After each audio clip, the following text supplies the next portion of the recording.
wanted to talk about today. Pretty much every single person that I talked to last week, hey Jagger, you're really successful on the brokerage, direct consumer. You have 250,000 policies on the books.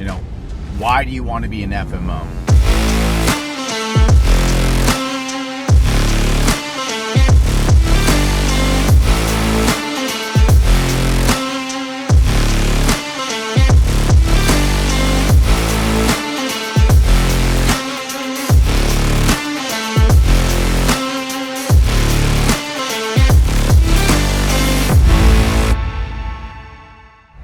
It's very simple. The very first word that comes to mind for me, and it's exactly what we're going to brand around, is transparency. It's just not happening in this space, okay? So I dealt with it, like I told you guys in my video that I did, why did I move my FMO? Now there's two parts. The first one's very long, 1.5x the speed. The second one is a lot shorter. I think that one's about 10 minutes. But anyways, that's the reason why I moved my FMO after being with them for 12 years. I still got a lot of, friends, friends that are still there. Okay. Now, with that being said, why? Why am I doing it? I don't need to do it. You're right. I mean, I talked to 4 people last week that, Jagger, you don't need to do this. No, I don't. We've got over 100 team members in the office, over 250,000 policies on the books. Very successful on the call center side. And we're going to keep growing it. We're going to keep growing it, and, we're going to keep adding to our clientele. That's not going to stop. But why now? Well, I've got that going. It doesn't need my attention, daily, or like hourly, I should say, like it has before, in the past. It's at a very good spot. We've got an amazing leadership team. We've got a very core team member base right now. I can start focusing my free time on other areas, and this is something that I'm very passionate about. It's something that I've been very vocal about behind the scenes over the number of years, not only to the top FMOs that are out there today, but to the carriers. I've been a big advocate of just transparency and doing the right thing, and that these uplines, top of hierarchies, FMOs should all be, doing more for what they're ultimately getting. Because now, mind you, whenever I moved from my FMO that I was with for 12 years, over to this new group, now I have most of my contracts direct at this point. They've only got a few of our contracts, and they're making such small overrides there. Mind you, whenever I switched, I was just like most of you guys, where I didn't have any direct deals, right? And I was fighting for myself with the things that were happening with the contracts that I had and stuff. So, not only was I fighting for myself, and then I found out that, hey, this is happening with this FMO and that FMO and this FMO. It wasn't okay. Now, I can do it now because A, I'm not under the FMO that I was with before, okay, and B, I've got a lot of direct deals. Like, there were times where, I couldn't step on toes per se because of the fact that, they've got, they could do whatever they wanted. Yeah, at one point, you guys are gonna, I'll try to make this a short story.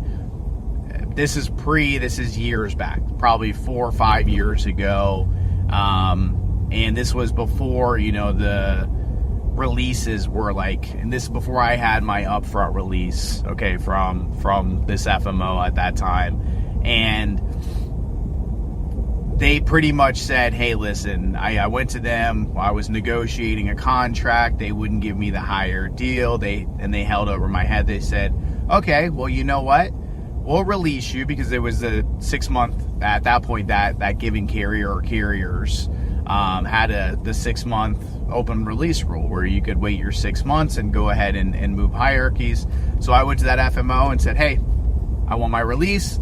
I'm going to go ahead and wait my 6 months, and I'm moving hierarchies. Heck with you guys. I'm done with this. Well, guess what that FMO said? Jagger, I'm going to turn off your advancing for the next 6 months, and you're essentially going to not, not going to have enough cash. You are going to essentially have to close your doors, because if I didn't have advancing, I'll be fully transparent with everybody.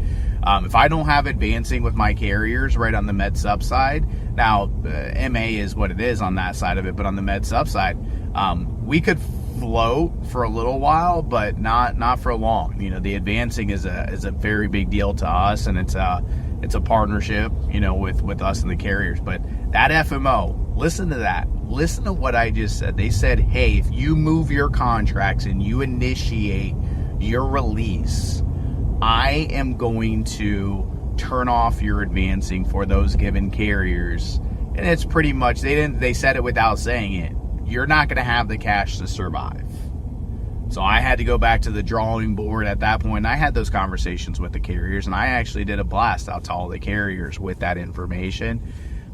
Needless to say, we ended up coming to terms, and then, yeah. So that's what happened. So transparency, guys. I don't need this. I don't need to be an FMO. Very successful on the call center side. We're very successful by just doing the right thing for the consumer 100% of the time, not screwing people over, not screwing my team members over, not our clients number one first and foremost.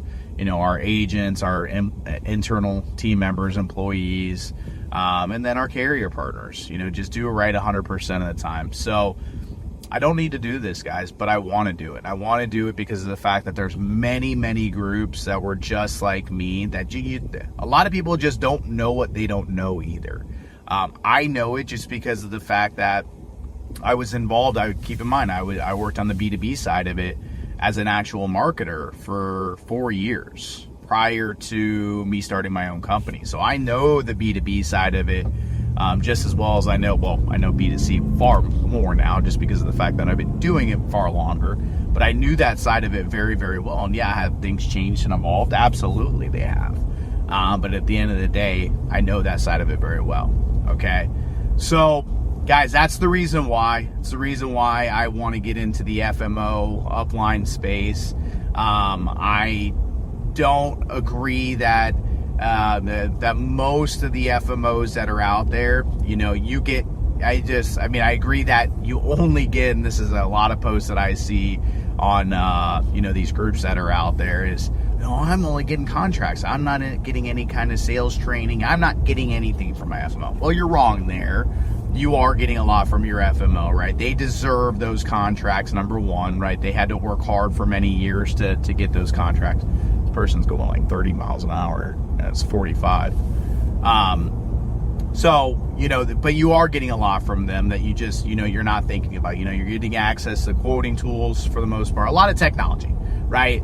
That's a simple way to put it. Sunfire, Connecture, they're paying a lot of those fees, whether you know it or not. They're paying anywhere between $5 to $15 an app, every app that you submit or your downline submit. If you're not paying for those fees, that means somebody's paying those fees, and that's typically going to be your top of hierarchy. Now, if you got somebody in between you and top of hierarchy, okay, so it's you and your upline, it's typically going to be top of hierarchy, right? That is paying those fees. But needless to say, you are getting something, but you're not getting what you should be getting. And what do I mean by that?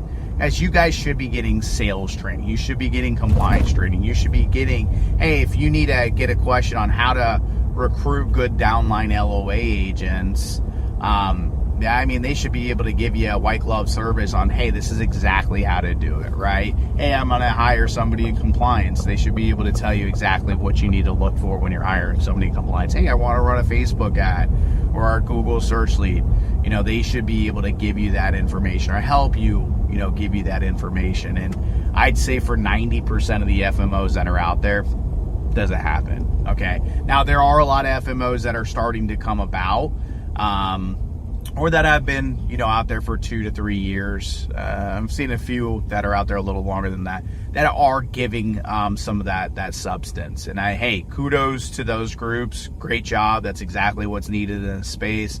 And it's going to make these other FMOs evolve. They're going to have to. If not, we're just going to keep taking, their agents. So all the FMOs that are watching this, do it. Because if not, I promise you that I'm going to take some of your people, right?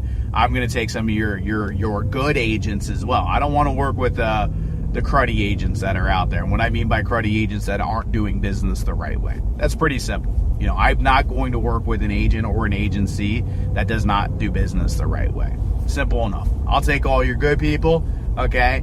And, you can have all those agents that want to, have bad CTMs and all the crap that we're in today. Now, I do want to touch really quickly on, the pay for service kind of model that I've seen out there.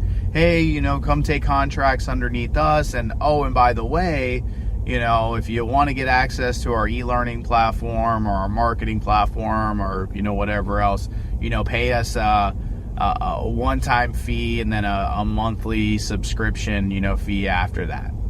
That's not okay. Now, I think it's okay in the event that an agent or an agency doesn't have a certain amount of core carriers, okay, underneath you, or writing a certain amount of apps. At some point, now I'm telling you my business model, okay, and it's not going to be a secret out there. The EliteBrokerage.com is launched, and we'll have V2 out here very soon, and it'll have a lot of all that right on the main website, so you'll know exactly how to unlock certain features of our website. So as you have A, more core contracts, or B, certain amount of apps that are written, you will unlock certain features of our agent portal, okay? And that could be actual scripting, right? What are the scripting that we're using internally? That could be just e-learning for sales training, Med 101, ancillary training, that type of stuff. Marketing, right? How are we generating our leads? How do we handle our lead? What's our call cadence? What's our email marketing look like? What is all that type of stuff? Like, there will be certain features that are unlocked. It's not going to be a pay for service. No, I'm already, as long as you have your contracts underneath me, I'm making plenty of money, okay? I'm making plenty of money, and I have a video that's out there that talks about the compensation and stuff, so go check out that video. I'm not going to go over it here. So, hey, why is one of the largest direct-to-consumer brokerages in the nation that does not need to get into the FMO space, why am I getting into it? Why am I going to spend a lot of my valuable time getting into it? Guys, there's just way too much shit out there that people just don't know about. It's unacceptable, and guess what? I'm already disrupting quite a bit. I'm already getting a lot of messages. Talk to a couple of the FMOs. They don't like what I'm saying. I'm sorry. Okay, then do better. Do better for your downline, because if not, and I'll leave it at this, if you don't do better, I promise you we will, and I will take your good agents. Okay, so if you learn anything from this FMOs, top of hierarchies, and MOs, do better for your downline. Be fully transparent with your downline, then I won't steal your people.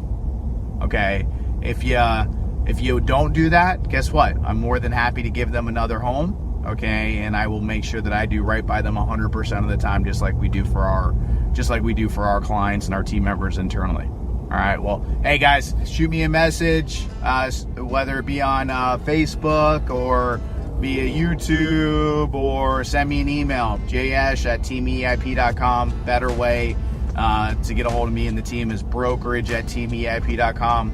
Make sure you like us on Insurance Disruptors, the group. Go ahead and request to join, and subscribe to our YouTube. Appreciate you.